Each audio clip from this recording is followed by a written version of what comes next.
Imagine a work day without the commute, the cubicle, or the boss breathing down your neck. Picture having to choose the projects that you are passionate about, set your own schedule, and take control of your career. If this sounds appealing to you, then you're in the right place today. We're diving into the world of freelancing where you can turn this dream into a reality. Freelancing is a very rich form of self-employment or business because it gives you the flexibility of time and freedom. So in this video, I'll be discussing what freelancing is, the importance of freelancing, how to get started, and tips for success.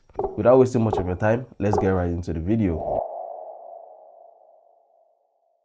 Freelancing is a form of self-employment where individuals offer their skills and services to clients or companies on a project basis. It is flexible because you have the ability to choose the time and location of your work. It is independent because you do not have to look up to someone to get the job for you.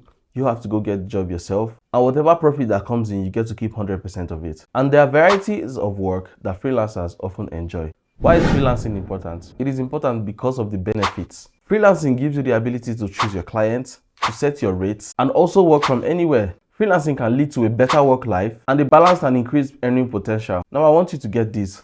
Even though it requires you to have a skill before you can be a freelancer, you do not really need a skill to become a freelancer. What is important is that you connect with the people who have these skills and then you bring the job for them, charge your own rates, pay all the necessary bills to take care of the job, and you keep the difference. So this video is not only for people who have the skills, but it's also for people who don't have the skills but have the idea. And even if you don't have the idea, I'm giving you one for free right now. So you're welcome.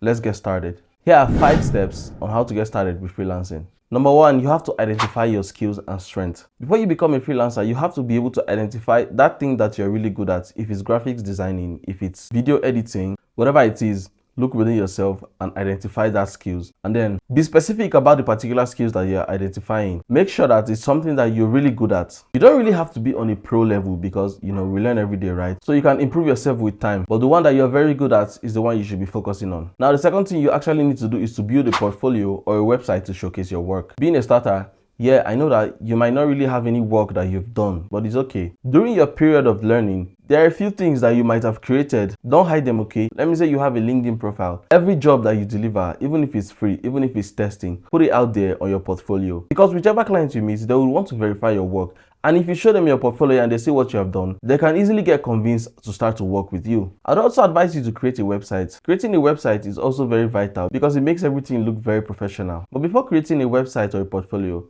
there's something I want you to do real quick. Have a brand name and also create a logo because this will make it look professional. You don't have to pay for all of this, okay? You can get this for free. If you don't know what name to choose, you can use ChatGPT. Go to ChatGPT. Let ChatGPT know that you are going to be a freelancer for graphic design and give it your idea of the name that you have. It's going to come up with a few lists of names for you. Pick the best that you deem fit and then use it. So what you do next, tell ChatGPT the name that you've selected and then tell it to give you a logo idea on that.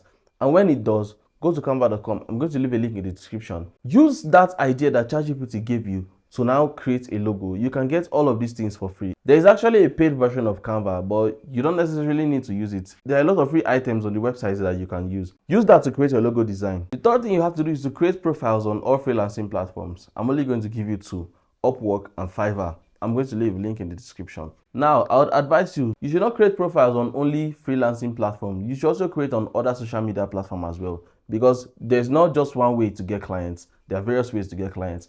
Always showcase your work on all of your social media platforms, including your freelancing platforms, so that your clients or new people that find you will be able to trust and believe in your work, and then they can bring more jobs for you. Number 4, start bidding on projects and reaching out to potential clients. So once your portfolio has been designed to an attractive state, go and reach out to potential clients. There are a lot of people who would have jobs to offer, and they're looking for people who can actually do the job. So you go and make a search for these things. You can go on social media and make a search for people who are posting about offering jobs for the services that you render. Also, join groups on various platforms and share ideas with people who are also into it. There you can also know how they get their own clients as well. Reach out to individuals that you know might have the need for your services and get them to work with you. Also, don't be scared to reach out to companies as well. Sometimes they might have these needs, but you just don't know.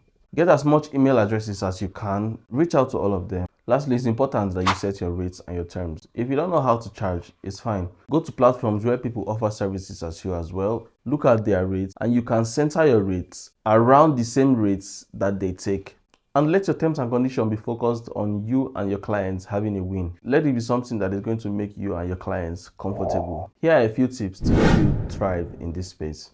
Build a strong online presence. Social media is a very great place to create a presence, and creating a presence online is even very easier than trying to create a presence offline. Those amazing jobs that you've done, turn them into a content and put it out there on social media. That is free advert for you, because you can create an account on any social media platform for free. If you are able to turn your jobs into good contents and put out there, you can be able to catch the eyes of potential clients and you can get more people to work with you. Some people don't want to go through that stress of creating content on social media. So one of the things they do, they'll just put out ads. But there's something, if you have content on your social media page and then you put out ads on those social media, even if you are not able to catch those clients' attention at that moment, they can be attracted to like or follow your own page. When you have a lot of followers, you will spend less paying for ads because that perfect amount of traffic that you're looking for might be following your page already. Have this in mind. Networking is very important. Try your best to meet as much people as possible that you can. Save contacts, communicate with people. It's better that you have too many people to work with and you find it hard to choose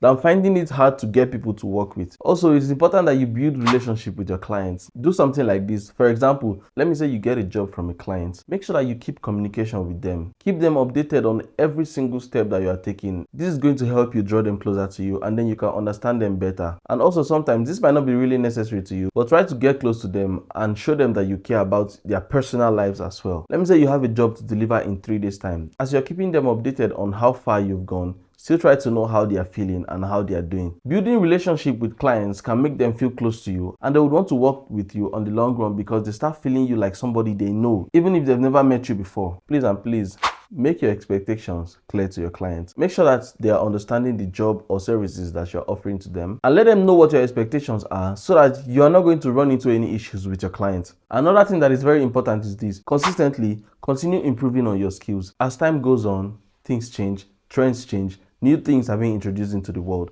Make sure that you always learn and try to add the new things with what you know. If this video has been helpful to you so far, tap on the like button so it's going to be recommended to others who are interested in stuff like this. Also, subscribe to the channel and turn on the notification so you're going to get notified when my next video drops. Please don't forget all the steps that I listed in this video. And also know that you don't have any time to waste. And with these tips that I've given you, you can start freelancing today. Take action now, create a brand name, create a logo, get signed up on all the necessary platforms and start pushing your career today. At least in a couple of weeks, you should be able to get your first client. That'll be all for today, guys. Do have a lovely day. Cheers.